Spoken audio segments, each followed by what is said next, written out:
One. Hi, everyone. Welcome to your Thursday Readers Workshop. I am so excited to be able to do another activity with you guys today. And today we're going to be talking about character traits or just different ways we can describe characters.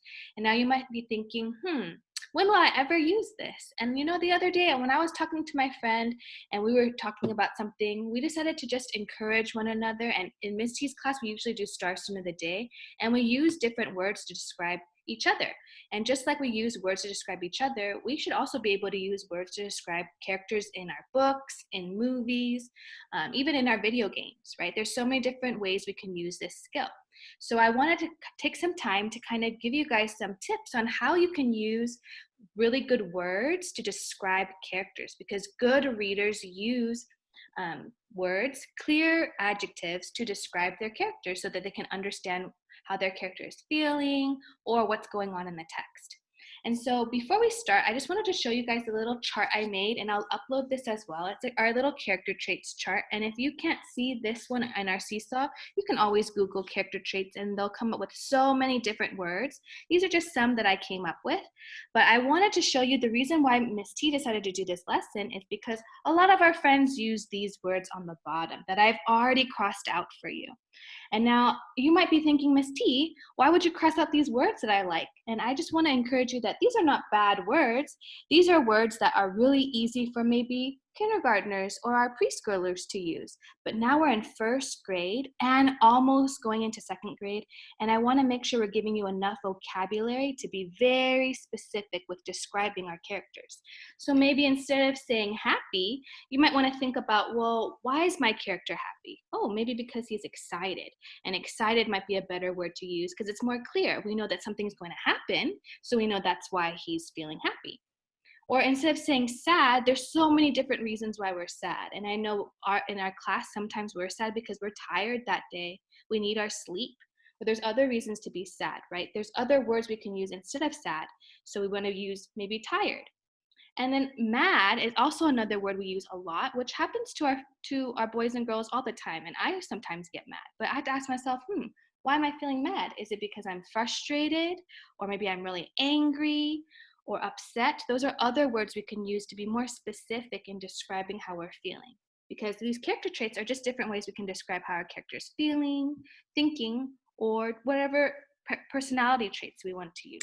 So we're going to be referencing this chart as we go through the lesson. So what's going to happen is we're going to model for you 3 examples of how we can identify the character trait using an event. And the steps are very clear. How do we describe characters? We choose an event, and lucky for you, Miss T has already chosen an event for you because we're reading the same story. But again, if you want to challenge yourself and do this with your own book, go ahead and choose your own event.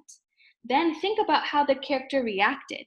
And sometimes you might think, well, Miss T, how do we decide and describe how a character reacted? You might want to look at their actions or their thoughts or their feelings. Those are some ways, some clues as to how we can describe our characters. And then last, choose the best word to describe your character, because there's so many different words we can use, but I'm going to challenge you to use the best word you can think of. So those are our 3 steps. So I'm going to leave this up here. Our first page says right here, if we're looking at Jackson, he's pouring orange juice in his cereal and ketchup on his toast. So I chose an event, and now I want you to think about, how did the character react? What were the actions, thoughts, and feelings of Jackson in this moment? And what's one word we can use to describe how we might describe him? So I'll go back to this page in case teachers want to use this chart to help them come up with a word. And when you're ready, teachers, you can give me a thumbs up. Miss Yakimowicz, do you have a thought? Oh, I think you're on mute. So I know that he is very tired, but I don't want to use the word tired because I feel like that's a very simple word. I want to show a little bit more feeling. So I'm going to say that Jackson is exhausted. Ooh, that's a good word. Yeah, he's pouring orange juice in his cereal, and I know that you only do that when you're extremely exhausted. And so I already started the sentence frame for us boys and girls. I put Jackson is exhausted. But if you want to challenge yourself even further, you can say because, and I love how Miss Akimowicz already kind of explained how he was exhausted. Miss Akimowicz, can you say that one more time so I can write your words down? Well, if I wanted to say, I would say Jackson is exhausted because he could not sleep all last night. Love it. And we know that because we read the text and we can explain. That makes a lot of sense. I actually agree with Miss Akimowicz. I think he is exhausted because we already know he could not sleep. And I see Miss Hernandez and Miss Rosales also agreeing. Awesome. So that's all we had to do. Did you see how we did that so quickly? We chose an event. We thought about the actions, thoughts, and feelings of the character, and we wrote it in a sentence, the best word. And I love that Miss Akimowicz modeled how she said, oh, I could use tired, but what's the best word? Oh, the best word could be exhausted, because he's not just a little tired. He's like really tired because he can't sleep. Awesome. Let's try this again. Here's our second event. Jackson thought about it all day and brought the ghost a puzzle. So let's go back to our steps again. Think about how the character reacted. What are his actions, thoughts, and feelings? And let's choose the best word to describe what Jackson is, who Jackson is. Ms. Rosales, do you have a thought? I want to say that he's either thoughtful or considerate. Ooh, and let's write that in a sentence. Which word would you, what's the best word you would say? I think considerate would be better. So Jackson is considerate of others. Love it. And why did you choose considerate? Because not only did he decide he's going to gift this person a game, but he took into consideration, well, what would be a quiet game that this friend can enjoy where I'm also not being disturbed. So being considerate of the other person, but being considerate also of how he would cope or deal with him with that action. Awesome. So what I heard Ms. Rosales saying is Jackson is considerate of others because he is thinking about what's best, right? For everyone, actually. What's best for everyone. Awesome. And so again, what we just did is Ms. Rosales modeled how to find the perfect word to describe Jackson, and I agree. I think he's really thinking carefully about the ghost and not just himself. He's thinking about the ghost and himself. So he's thinking about what's best for everyone. Awesome. Let's try it one more time with our last one. Jackson unpacked his boxes all day. So again, let's think about how we can describe our character. What are the actions, thoughts, and feelings? And what's the best word to describe our character? Ms. Hernandez, what do you think? When I see this picture, I think of Jackson as being responsible. He's carefully unpacking everything. He doesn't look like he's in a hurry.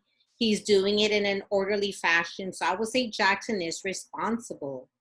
I love that you chose the word responsible. I see him working all day and throughout the whole story. So can you tell me why, again, Jackson is responsible because he is carefully unpacking his belongings. Yeah. And I don't know about you, but when I come back from a trip, I hate unpacking. I want to save that for the very last thing. Maybe you at home are doing that too. But that means I'm not always that responsible. But Jackson, he's not just because he's tired doesn't mean he's just going to nap all day. He's still going to work. He's still making sure that he gets things done. So that tells me, yes, he is really responsible. Awesome. Thank you so much, teachers. So again, these were our steps. We thought about how we chose an event. We thought about how our character reacted, whether looking through their actions, their thoughts, or their feelings. And we chose the best word to describe our character. And so now it's your turn. I'm going to read to you the last two I want you to do. So the next event is Jackson can't sleep because of all the noise. So you might want to think about what is the character how is he acting, what's he thinking, or what is he feeling, and choose the best word to describe him in a complete sentence. And don't forget to tell us why you think that. And the last one, I'm going to give you two to try. The monster, because we don't have to just describe Jackson. We have other characters in our text. So the monster didn't know what else to do but make boogity woogity noises.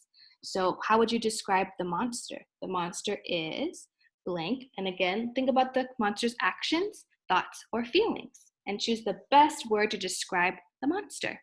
So we're looking forward to seeing what you think. And remember, there can be more than one correct answer. There's so many different words we can use to describe someone, and some of the words are better and some are words that are more clear. So think of what's best to really describe who the character is, and that really shows us whether you really understand what's happening in the text or not. So we are so excited to see what you're thinking, and thank you so much for joining us today. Bye. Don't forget to subscribe. Bye.